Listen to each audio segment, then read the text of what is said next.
Hello everyone, welcome to Okul India के सबसे affordable learning platform में आप सभी लोगों का एक बार फिर से बहुत बहुत स्वागत है।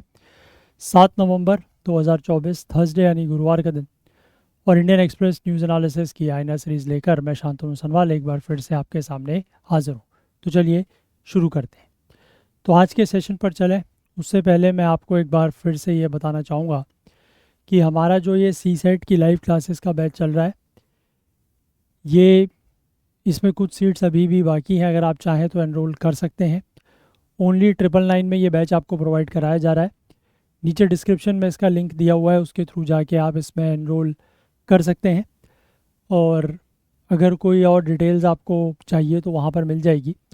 और अगर आपके मन में इस कोर्स को लेकर कोई भी डाउट या कोई क्वेरी है तो यहाँ पर एक व्हाट्सएप नंबर दिया गया है 9150449990। इस नंबर पर आप कांटेक्ट कर सकते हैं। आपके जो भी डाउट्स या जो भी क्वेरीज होंगी वो यहाँ से रिजॉल्व कर दी जाएंगी। ठीक है।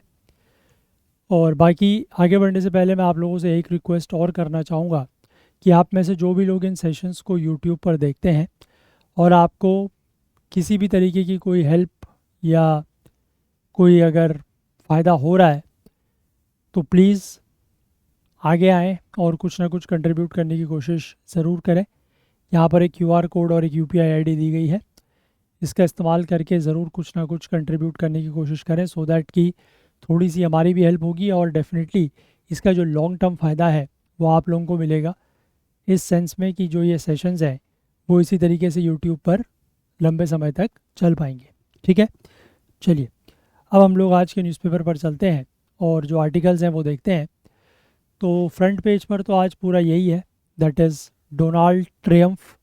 ठीक है। डोनाल्ड ट्रंप जो है वो अमेरिका के चुनाव, राष्ट्रपति का जो चुनाव था वो जीत चुके हैं और एक तरीके से ये अब वहाँ के अगले राष्ट्रपति होंगे। He will be the 47th। इससे पहले ये 45th भी बने थे अभी 2016 से लेकर 2020 के बीच में। और अब ये 2024 से 2024 से 2028 उसको कहा जाएगा, तब तक कि ये यहाँ पर राष्ट्रपति रहेंगे। ठीक है। तो ज़्यादातर तो आज यही न्यूज़ है यहाँ पर, है ना, फ्रंट पेज पर। और इसको लेकर आगे एक्सप्लेन पेज पर भी 2 आर्टिकल्स हैं, वो हम डिस्कस करेंगे। और साथ ही साथ एक न्यूज़ यहाँ पर है, एक पीएम विद्या लक्ष्मी स्कीम के बारे में बात की गई है जिसमें स्टूडेंट्स को कोलेटरल फ्री लोन दिया जाएगा। ठीक है। इसके बारे में बात करेंगे और बाकी सीधे एक्सप्लेन पेज पर लेके चलता हूँ मैं आपको। तो यहाँ पर एक आर्टिकल है कि ट्रम्पोनॉमिक्स इन इंडिया। ठीक है। तो इसके बारे में बात करेंगे। एंड एक है कि जो भारत और अमेरिका के बीच के रिश्ते रहे थे ड्यूरिंग ट्रम्प 1.0, यानी कि जब पिछली बार ट्रम्प जो है डोनाल्ड ट्रम्प वहाँ के राष्ट्रपति थे 2016 से 2020 के बीच में, उस समय भारत और अमेरिका के रिश्ते कैसे थे उसके बारे में यहाँ पर बात की जाएगी। ठीक है। तो ये बेसिकली मेन आज के 3 आर्टिकल्स रहेंगे जिन्हें हमें डिस्कस करना है। तो एक एक करके इनकी शुरुआत करते हैं। लेकिन वहाँ चलने से पहले मैं आपको एक बार ये बता दूँ कि आप में से जो भी लोग प्रीलिम्स 2025 की तैयारी कर रहे हैं तो आपके पास इस तरीके के टेस्ट सीरीज़ जो है वो होनी चाहिए जिसमें जनरल स्टडीज़, करंट अफेयर्स और सी सेट आपको मिल रहा है। ठीक है। ओनली एट 849 रुपीज़ में आपको ये दिया जा रहा है। ठीक है। टोटल 91 टेस्ट यहाँ पर आपको मिलेंगे। तो ये मोस्ट अफोर्डेबल टेस्ट सीरीज़ है, आप इसको ज़रूर एनरोल करें। और अगर आप सिर्फ जनरल स्टडीज़ और करंट अफेयर्स की टेस्ट सीरीज़ लेना चाहते हैं तो ओनली एट 699 में आपको मिल जाएगी। सिर्फ जनरल स्टडीज़ की अगर आप चाहते हैं तो 449 में मिल जाएगी। और सिर्फ करंट अफेयर्स आपको अगर चाहिए टेस्ट सीरीज़ का तो 299 में है। और अगर सिर्फ सी सेट के टेस्ट सीरीज़ आप चाहते हैं 10 फुल लेंथ टेस्ट, वो आपको मिल जाएंगे एट 249 रुपीज़। ठीक है। तो इनमें से जिसमें भी आप इंटरेस्टेड हैं वो एनरोल कर सकते हैं। ये सभी आपको हमारे ऐप और वेबसाइट में लिस्टेड मिल जाएंगे। ठीक है। और अगर कोई क्वेरी है आपके मन में, कोई डाउट है किसी को भी लेकर इनमें से, तो आप अगेन ये जो व्हाट्सएप नंबर यहाँ पर है इस नंबर पर कांटेक्ट कर सकते हैं। ठीक है।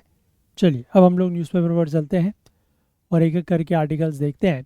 तो सबसे पहला आर्टिकल यही है, that is cabinet clears PM Vidya Lakshmi for collateral free loans to students. ठीक है, कोलेटरल फ्री लोन की बात हो रही है स्टूडेंट्स के लिए। देखो, तो यूनियन कैबिनेट ने वेडनेसडे यानी कि कल के दिन अप्रूव की है the PM Vidya Lakshmi scheme that make students who get admission in quality higher education institutions eligible for a collateral free and guarantor free education loan।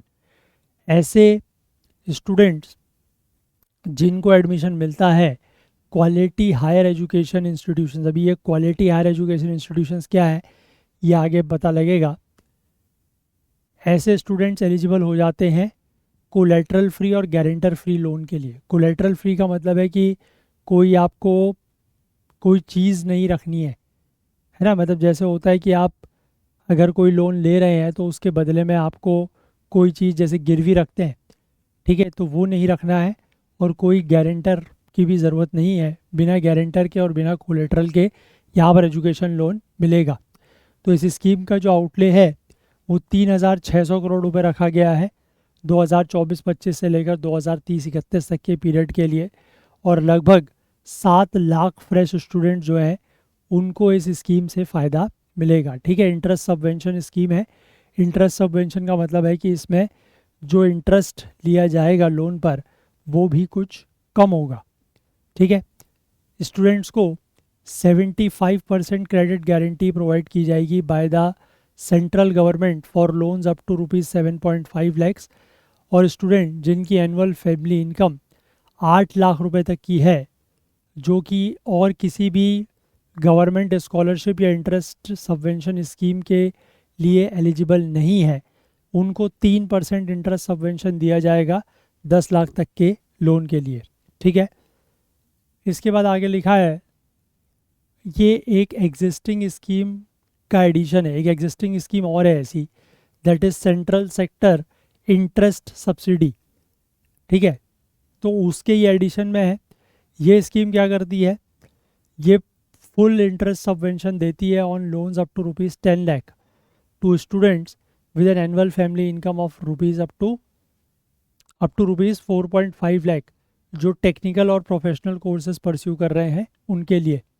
तो मतलब ऐसे परिवार जिसकी जो एनुअल इनकम है वो 4.5 लाख रुपए तक की है, और वहाँ का अगर कोई स्टूडेंट इस स्कीम के अंतर्गत 10 लाख रुपए तक का लोन लेता है तो उसके लिए फुल इंटरेस्ट सबवेंशन है, मतलब पूरी तरीके से इंटरेस्ट जो है वो माफ़ है। ठीक है, लेकिन वो टेक्निकल और प्रोफेशनल कोर्स परस्यू कर रहा होना चाहिए। इसके बाद आगे यहाँ पर लिखा है ये जो क्वालिटी हायर एजुकेशनल इंस्टीट्यूशंस हैं इनके बारे में, ये कैसे पता लगेंगे कि कौन से इंस्टीट्यूशंस हैं। तो ये जो NIRF की रैंकिंग होती है उसके हिसाब से इनको डिटरमाइन किया जाएगा।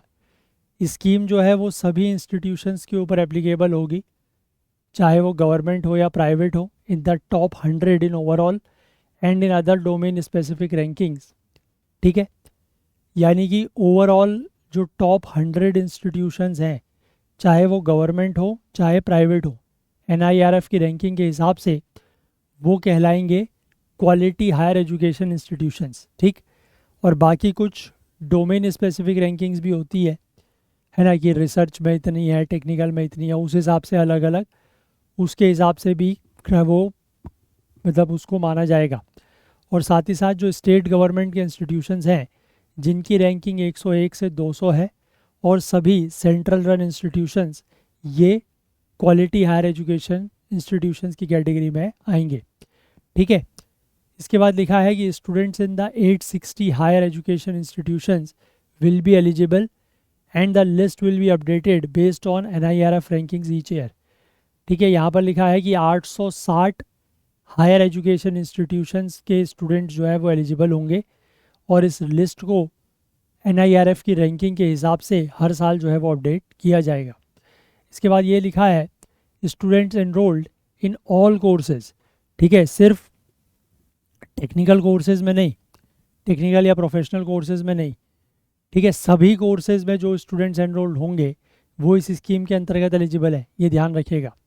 And students can apply for a loan and interest subvention on a portal that is PM Vidya Lakshmi. तो इसका जो पोर्टल है उस पर स्टूडेंट जो है वो लोन के लिए और इंटरेस्ट सबवेंशन के लिए अप्लाई कर सकते हैं। ठीक है, तो this is all about PM Vidya Lakshmi scheme. Clear है बात? इसको आप एजुकेशन में लेंगे, एजुकेशन को हम लोग जनरली जीएस पेपर 3 इकोनॉमी के अंतर्गत बात करते हैं, तो वहीं पर आप इसको ले सकते हैं, जहाँ पर भी एजुकेशन की बात है वहाँ पर, हायर एजुकेशन की। ठीक है, चलिए इसके बाद यहाँ पर एक आर्टिकल दिया हुआ है ट्रम्पोनॉमिक्स इन इंडिया। देखो अब यह थोड़ा सा लंबा आर्टिकल है, देखते हैं इसको आराम से। इसमें लिखा है the radical economic outlook presented by Donald Trump.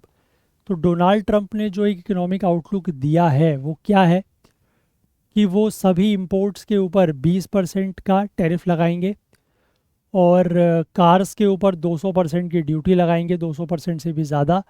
जितने भी इरेगुलर इमिग्रेंट्स हैं अमेरिका में उन सभी को क्या किया जाएगा, डिपोर्ट किया जाएगा। और टैक्स कट जो है वो एक्सटेंड किए जाएंगे ऐसे टाइम पर जब यूएस का जो बजट डेफिसिट है वो ऑलरेडी रिकॉर्ड हाई पे चल रहा है। ठीक है, मतलब काफ़ी ऊंचे स्तर पर है। वहाँ पर इनका कहना है कि हम टैक्स कट जो है वो उसको और ज़्यादा बढ़ाएंगे।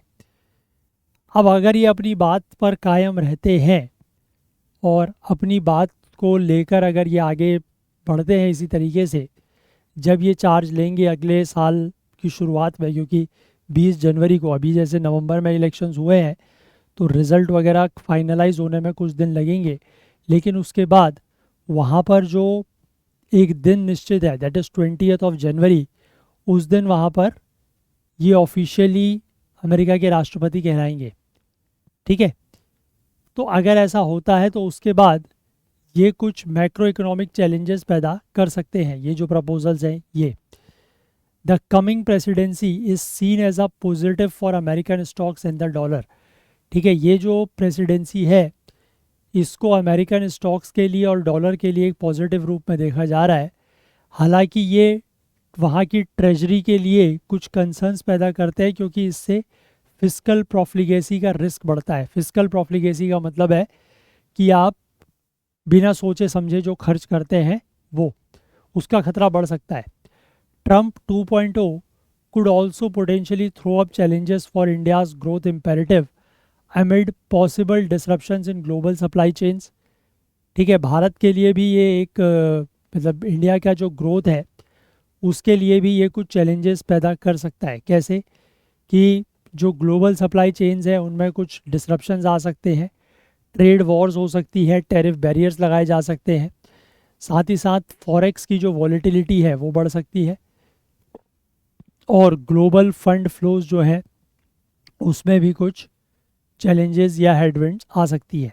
ठीक है, अ possible dilution of the federal reserves rate cut agenda in the light of the changed macroeconomic situation in US would also impact the trajectory of India's monetary policy। Bharat की जो मॉनेटरी पॉलिसी की ट्रेजेक्ट्री है उसका भी, उसके ऊपर भी असर पड़ सकता है। ये जो अमेरिका का फेडरल रिजर्व का रेट कट एजेंडा है अगर वो डाइल्यूट होता है तो, क्योंकि given that the RBI may first try to resolve the uncertainties before undertaking any significant rate cut action.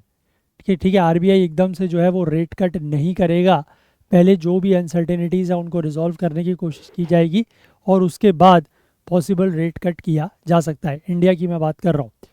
अब बिटकॉइन जो है वो ट्यूसडे के दिन $75,000 से ऊपर चला गया है ना, और क्रिप्टो इन्वेस्टर्स जो हैं उन सभी ने ट्रंप के रिटर्न को सेलिब्रेट किया, क्योंकि अभी कुछ समय पहले ट्रंप ने ये कहा था कि यूएस को bitcoin super power of the world बनाया जाएगा, तो इसीलिए बिटकॉइन जो है उसके रेट यहाँ पर बढ़े हैं। इसके बाद इन्फ्लेशन इम्पैक्ट और फेड इंस्टांस की अगर बात करें तो higher tariffs and a trade war would most certainly lead to higher inflation in US. ठीक है, क्योंकि इन्होंने कहा है कि बाहर के सामान के ऊपर टैरिफ लगाए जाएंगे और कुछ इस तरीके की ट्रेड वॉर्स हो सकती है, तो इससे अमेरिका में जो इन्फ्लेशन है, जो महंगाई है वो बढ़ सकती है। और this combined with a run away deficits and a possible dilution of institutional autonomy could lead to foreigners beginning to rethink if they should lend unlimited money to the US Treasury which has been are given thus far। ठीक है, तो ये deficits, क्योंकि मैंने बताया बहुत ज़्यादा deficits वहाँ पर अभी है, और इंस्टीट्यूशनल ऑटोनॉमी का अगर डाइल्यूशन होता है तो इससे जो फॉरेनर्स हैं वो ये सोचेंगे कि क्या उनको अमेरिका को, अमेरिकी ट्रेजरी को अनलिमिटेड पैसा जो है वो लेंड करना है या नहीं करना है, जो अभी तक वो लोग कर रहे थे वो।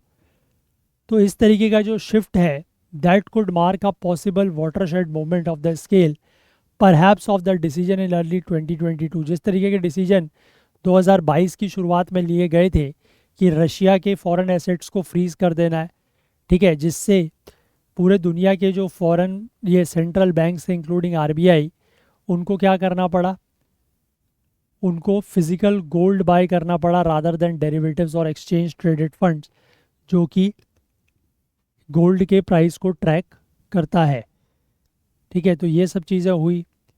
इसके बाद आगे बात करें तो जो फेड का डिसीजन है, फेड मतलब वहाँ का जो फेडरल रिजर्व है, उसका जो डिसीजन है to continue its rate cut cycle dependent strongly on the result of presidential election.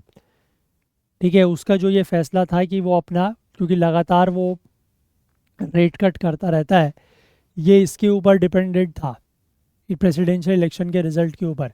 और एक्सपर्ट्स का ये मानना है that the full scale of the cycle में नाउ बी एट रिस्क, कि जो उसकी फुल साइकिल चलती थी फेड रिजर्व की रेट कट करने की, उसके ऊपर अब कुछ खतरा आ सकता है।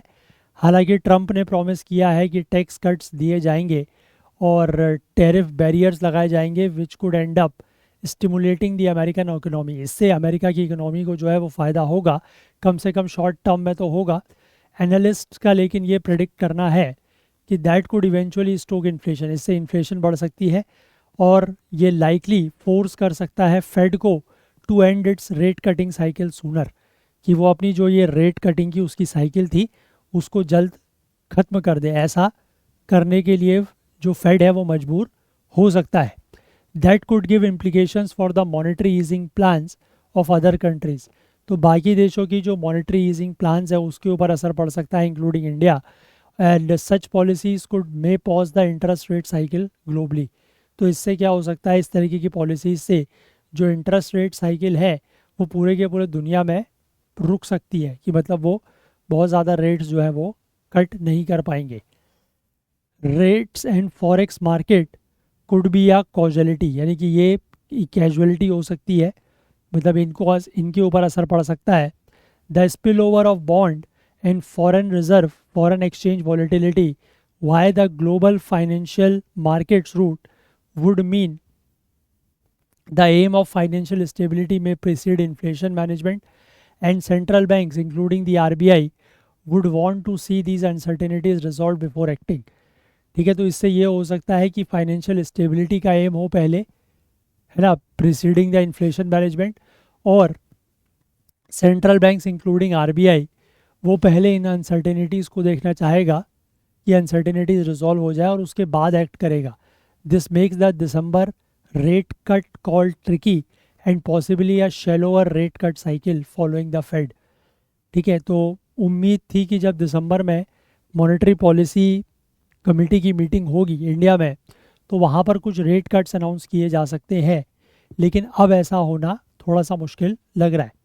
इसके बाद ग्रीन कार्ड की अगर हम बात करें तो ट्रंप ने प्रॉमिस किया है, हालांकि लीगल और इलीगल इमिग्रेशन को कर्ब करने के लिए, this could be inflationary in a full employment situation and as the US has experienced in the past months, president ने यहाँ पर यह भी प्रपोज किया है कि ऑटोमेटिकली जो स्टूडेंट्स हैं, जो फॉरेन नेशनल्स हैं, जो किसी अमेरिकन कॉलेज से ग्रेजुएट होते हैं, उनको ग्रीन कार्ड दिया जाएगा।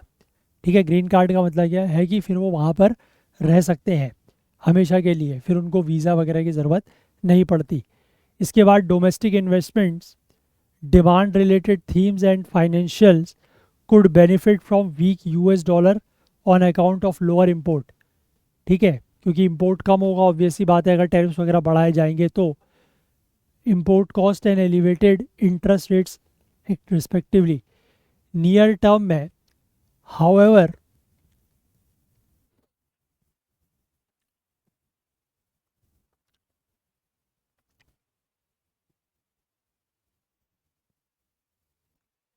नियर टर्म में हाउएवर जो प्रपोज रिडक्शन है कॉरपोरेट टैक्स में 21 से 15%, इससे could free up the budget for US based and client of Indian service providers, driving better demand. तो इनका अगर टैक्स रेट कम किया जाता है तो ऑब्वियसली जो यूएस बेस्ड एंड क्लाइंट्स हैं, एंड कस्टमर्स हैं इंडिया के सर्विस प्रोवाइडर्स के, उनके पास कुछ पैसा बचता है, और पैसा बचेगा तो हो सकता है कि उनकी डिमांड ज़्यादा बढ़ जाए, तो उससे इंडिया को फ़ायदा हो सकता है। And this is a possible reason why IT stocks rallied on in Wednesday's trade in India. तो भारत पे जो कल का ट्रेड था, मतलब जो कल का आपका ये था व्यापार था, ट्रेड था बाज़ार का, उसमें आईटी के स्टॉक जो है वो इसीलिए ये रीज़न हो सकता है कि ये बड़े हो। एलॉन मस्क लाइकली राइज, तो the possible induction of Elon Musk into the newly administration could have repercussions for India. The proposal rushed through by New Delhi to accommodate Musk's demand to import Tesla cars at a lower duty earlier this year was not quite accepted by President-elect's billionaire supporter.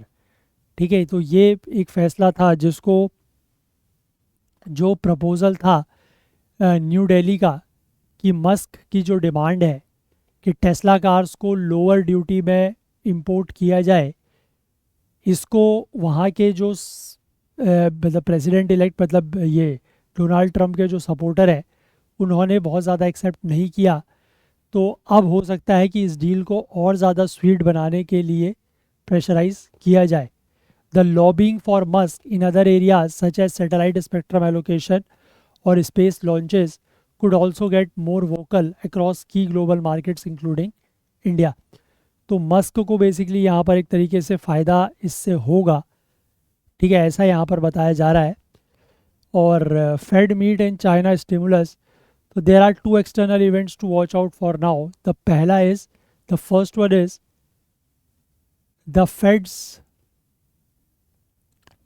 The Fed's monetary policy meeting. जो Fed Reserve की monetary policy meeting होनी है 6 और 7 तारीख को, जहाँ पर Federal Open Market Committee, जो बैंक का की रेट सेटिंग पैनल है, एक्सपेक्टेड है कि वो अपना to share its renewed outlook on inflation, कि वो इन्फ्लेशन को लेकर अपना कुछ आउटलुक देगा। और सेकंड है जो Standing Committee of National People's Congress, जो चाइना की टॉप लेजिस्लेचर है उसकी एग्जीक्यूटिव बॉडी, इनकी जो मीटिंग चल रही है कहाँ, बीजिंग में, ठीक है। 5 दिन की मीटिंग के लिए ये मंडे को यहाँ पर गैदर हुए हैं, कन्वीन हुए हैं। और the committee is expected to sign off on a second economic stimulus package in little over a month, ठीक है। ये यहाँ पर एक इकोनॉमिक स्टिमुलस पैकेज दे सकते हैं, इसकी बात हो रही है। इससे होगा क्या कि which could direct more funds towards buying ideal land and property, ठीक है। जो खाली पड़ी हुई ज़मीन और प्रॉपर्टी है उसको खरीदने के लिए पैसा मिल सकता है, बैंक्स को रिकैपिटलाइज करने के लिए पैसा मिल सकता है, और साथ ही साथ जो ग्लोबल गवर्नमेंट डेप्ट, लोकल गवर्नमेंट डेप्ट है उसको रीफाइनेंस करने के लिए, और हाउस होल्ड्स को कुछ असिस्टेंस प्रोवाइड करने के लिए पैसा यहाँ पर दिया जा सकता है। इसके बाद चाइनीज़ गुड्स के ऊपर हाई टैरिफ्स जो प्रॉमिस किया है ट्रंप ने, इससे क्या हो सकता है कि चाइना का जो ग्रोथ है वो अगले 2 सालों में 2 परसेंटेज पॉइंट्स कम हो सकता है। Beijing could therefore push a bigger stimulus package, तो इसलिए चाइना जो है वो बिगर स्टिमुलस पैकेज यहाँ पर पुश कर सकता है।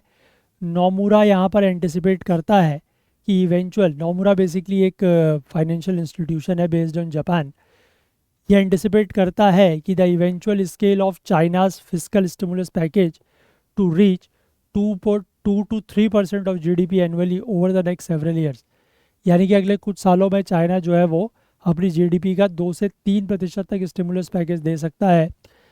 और इससे क्या होगा कि जो बाकी मार्केट्स इंक्लूडिंग इंडिया, ये एफपीआईज़ के लिए कम अपीलिंग होंगी और बाकी इन्वेस्टर्स के लिए। तो मतलब यहाँ पर इंडिया में इसका नुकसान ये होगा कि इंडिया में ये जो फॉरेन पोर्टफोलियो इन्वेस्टर्स हैं या जो बाकी इन्वेस्टर्स हैं, उनके लिए इंडिया जैसी मार्केट बहुत ज़्यादा सूटेबल नहीं रहेगी, तो वो यहाँ पर इन्वेस्टमेंट कम करेंगे, ठीक है।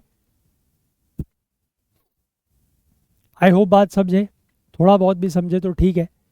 कोई बहुत ज़्यादा डिटेल में जाने की ज़रूरत नहीं है, वो तो आर्टिकल दिया है और अभी यही इशू चल रहा है तो मैंने इसलिए कवर किया। ठीक है, बाकी बहुत ज़्यादा अगर नहीं भी समझ में आया हो तो चलता है, थोड़ा बहुत समझ में आया होगा तो भी चलेगा।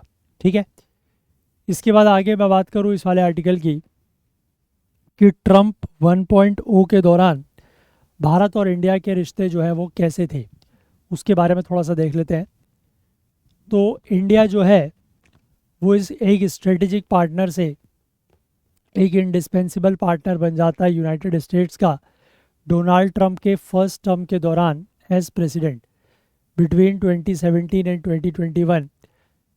India and the US became closer than ever before during this period. Bharat और अमेरिका जो है वो इससे पहले इतने नज़दीक कभी नहीं थे जितने इस पीरियड के दौरान हो गए। अब डिफेंस में कोऑपरेशन, टेररिज्म और एनर्जी की बात करें, इन सब चीज़ों में कोऑपरेशन हुआ। प्राइम मिनिस्टर नरेंद्र मोदी जो है वो जून 2017 में यूनाइटेड स्टेट्स जाते हैं, वाइट हाउस जाते हैं, जब ट्रंप ने अपना ऑफिस एज्यूम किया उसके 6 महीने के अंतर्गत। इस मीटिंग के दौरान ट्रंप ने प्रॉमिस किया मोदी को कि वो उनके कार्यकाल के दौरान भारत जरूर आएंगे और ये प्रॉमिस उन्होंने डिलीवर भी किया 3 साल के बाद, जब वो यहाँ आए और उन्होंने अहमदाबाद का जो newly built Narendra Modi stadium था वहाँ पर हज़ारों लोगों को एड्रेस किया। उसके बाद 2017 से 2020 के बीच में दोनों लोग काफ़ी बार मिले। इस हाई लेवल बायलेटरल एंगेजमेंट के जो फ्रूट्स हैं वो देखने को मिले कि ट्रंप एडमिनिस्ट्रेशन ने भारत को रोबस्टली सपोर्ट किया ऑन टेररिज्म। ठीक है, और यूएस ने जैश ए मोहम्मद के जो चीफ है दैट इज़ मसूद अज़हर, उसके डेजिग्नेशन को as a global terrorist support किया यूनाइटेड नेशंस के सिक्योरिटी काउंसिल में जब 2019 में पुलवामा अटैक हुआ उसके बाद। और साथ ही साथ इस चीज़ को भी इन्होंने सपोर्ट किया कि पाकिस्तान को ग्रे लिस्ट किया जाए बाय दी FATF 2018 में। इंडिया का जो डिफेंस प्रोक्योरमेंट है यूएस से वो 2019 में बढ़ के $18 बिलियन तक हो जाता है। और क्योंकि इंडिया को एलिवेट किया गया to the tier 1 of the strategic trade authorisation licence exception, और ये इसकी वजह से significantly opened up high level American defence technologies to India. ठीक है, a far cry the technology from the technology denial regimes in Easter year. पहले से क्या होता था कि टेक्नोलॉजी डिनायल रिजीम्स होते थे कि मतलब टेक्नोलॉजी जो है वो सब शेयर नहीं की जाएगी, लेकिन वहाँ से भारत को जो है वो अमेरिका की जो हाई लेवल अब डिफेंस टेक्नोलॉजी है वो भी भारत को मिलने लगी। इससे कंट्री की जो मिलिट्री प्रिपेयर्डनेस है वो बढ़ी और हमारा जो डिफेंस एक्विजिशन है वो और ज़्यादा डाइवर्सिफाई हुआ, क्योंकि पहले हम जैसे रशिया, फ्रांस वगैरह से ख़रीदते थे, अब अमेरिका भी इसमें शामिल हो गया है। इस हाइटेंड कोऑपरेशन का मतलब जो ये भारत और अमेरिका के बीच के संबंध बढ़े, कोऑपरेशन बढ़ा, इसका प्रभाव क्या था? This was evident in how smoothly United state and Washington shared intelligence. मतलब ये हमें यहाँ से भी देखने को मिलता है कि किस तरीके से भारत और अमेरिका ने इंटेलिजेंस शेयर किया जब ये गलवान वैली का इशू हुआ 2020 के अप्रैल मई में। ठीक है, चाइना के साथ। एनर्जी सेक्टर एक और एरिया था जिसमें भारत और अमेरिका के रिश्ते ड्यूरिंग ट्रंप 1.0 काफ़ी अच्छे रहे। ट्रंप की प्रेसिडेंसी जो है उसमें बाइलेटरल स्ट्रेटेजिक एनर्जी पार्टनरशिप हुई 2018 के अप्रैल में, with India starting to import crude और LNG from the US. Bharat ने यूएस से क्रूड और LNG खरीदनी शुरू करी और 2 साल में ही इस इंपोर्ट की जो वैल्यू है वो बढ़ के 6.7 बिलियन हो गई from zero, making the US India 6th largest source of hydrocarbon import. और इसी के साथ अमेरिका जो है वो भारत का 6ठा सबसे बड़ा हाइड्रोकार्बन इंपोर्ट का सोर्स बन जाता है। अब लेकिन यहाँ पर कुछ चैलेंजेस और कुछ कंट्रोवर्सीज भी हुई है। तो that said things were not completely hunky dory. Hunky डोरी का मतलब होता है कि सब कुछ सही चल रहा है, अच्छा चल रहा है, ऐसा नहीं था। The energy partnership was signed because Trump effectively force India to stop buying oil from Iran. तो बेसिकली ये जो एनर्जी पार्टनरशिप की गई थी इंडिया और अमेरिका के बीच में, उसके पीछे मेन पर्पस ये था कि ट्रंप ये नहीं चाहते थे कि भारत जो है वो ईरान से तेल खरीदे। ठीक है। Another one of Trump's Peeves with India was tariff regime. Tariff regime का इशू पहले भी रहा है जब ट्रम्प थे, मतलब पिछली बार भी। यूएस जो है वो इंडिया का लार्जेस्ट ट्रेडिंग पार्टनर होने के बावजूद भारत और अमेरिका के बीच का जो बायलेटरल ट्रेड है गुड्स एंड सर्विसेज में, ये बढ़ जाता है more than 10% annually between 2016 to 18, और ये बढ़ के 142 बिलियन तक पहुंचता है। लेकिन ट्रम्प हमेशा ये चाहते थे कि भारत से उसको बेटर टैरिफ मिले और मोर प्रेडिक्टेबल रिजीम मिले ताकि बिजनेस जो है वो किया जा सके। लेकिन ये एक बग बियर बन गया, मतलब एक समस्या बन गई जब इन्होंने डिमांड की कि हार्ले डेविडसन के ऊपर टैरिफ जो है वो इंडिया में ख़त्म किया जाए, लेकिन ऐसा हुआ नहीं। ट्रम्प का जो एटीट्यूड है इमिग्रेशन को लेकर, even the movement of skilled H1B visa holders, ये भी एक ऐसा पॉइंट है जो दोनों देशों के बीच के रिश्तों में उतना अच्छा नहीं है।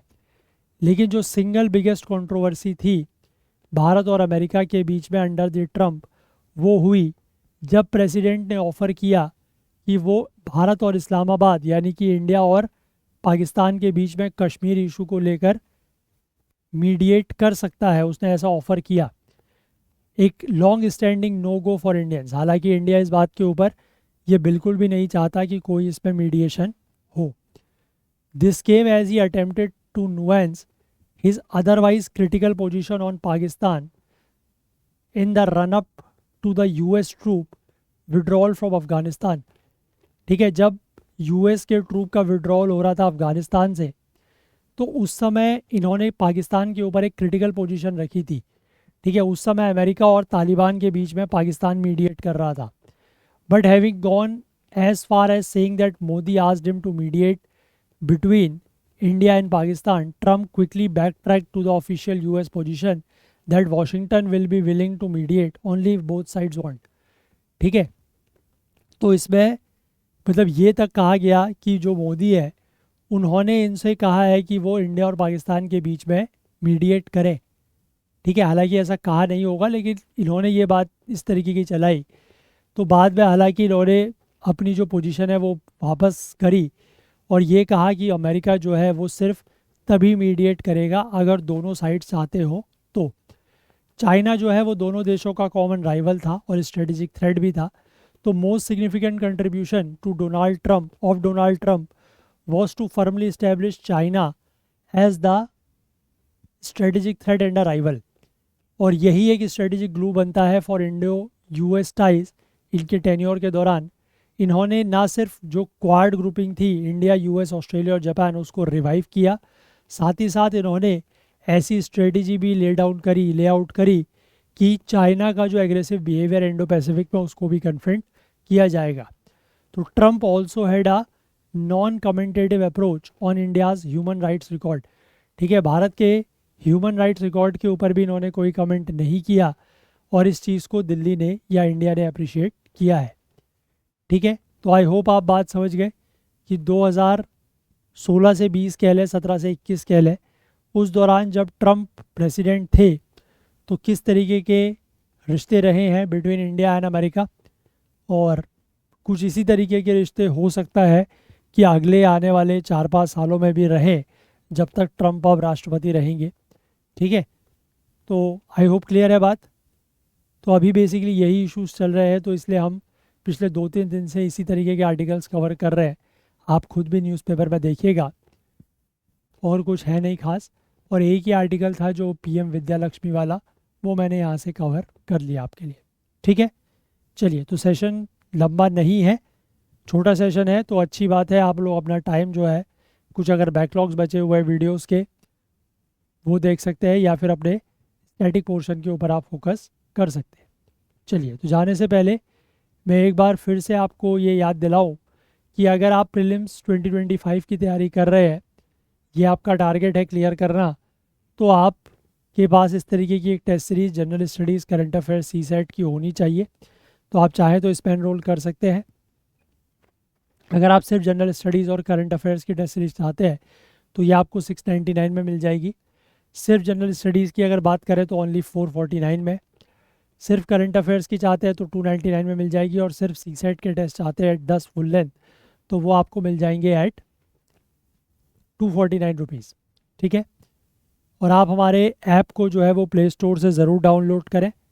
अगर आपने हमारे किसी भी वीडियो कोर्स में एनरोल किया हुआ है तो आप ऐप के थ्रू वीडियोस को डाउनलोड करके ऑफलाइन भी देख सकते हैं।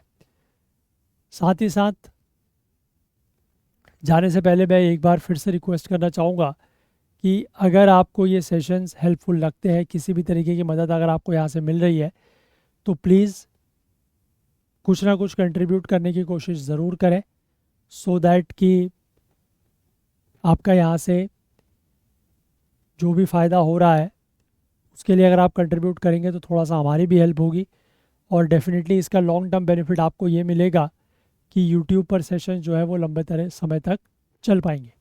ठीक है, चलिए, तो अगर आपको आज का सेशन पसंद आया हो तो लाइक ज़रूर करें, ज़्यादा से ज़्यादा शेयर करें। आपके जो भी डाउट्स हैं, जो क्वेरीज़ हैं, वो आप कमेंट कर सकते हैं। चैनल को आपने सब्सक्राइब नहीं किया है तो ज़रूर करें। बेल आइकन प्रेस करना ना भूलें ताकि वीडियोस की नोटिफिकेशन आपको ऑन टाइम मिल सके, और साथ ही साथ अपना प्यार, अपना सहयोग हमारे साथ बनाए रखें। हाईलाइटेड आर्टिकल्स आपको करंट अफेयर्स ओकुल टेलीग्राम चैनल पर मिल जाएंगे, जिसका लिंक नीचे डिस्क्रिप्शन में है, या फिर आप इसको करंट अफेयर्स ओकुल सर्च करके भी ज्वाइन कर सकते हैं, या इस QR कोड को स्कैन करके भी ज्वाइन कर सकते हैं। ठीक है, चलिए, तो आज के लिए इतना ही रखते हैं, बाकी कल को फिर से मिलेंगे इंडियन एक्सप्रेस न्यूज़ एनालिसिस की आईना सीरीज़ के साथ। तब तक के लिए अपना बहुत बहुत ध्यान रखें। Please do take care of yourself. Thank you, have a nice day, bye bye.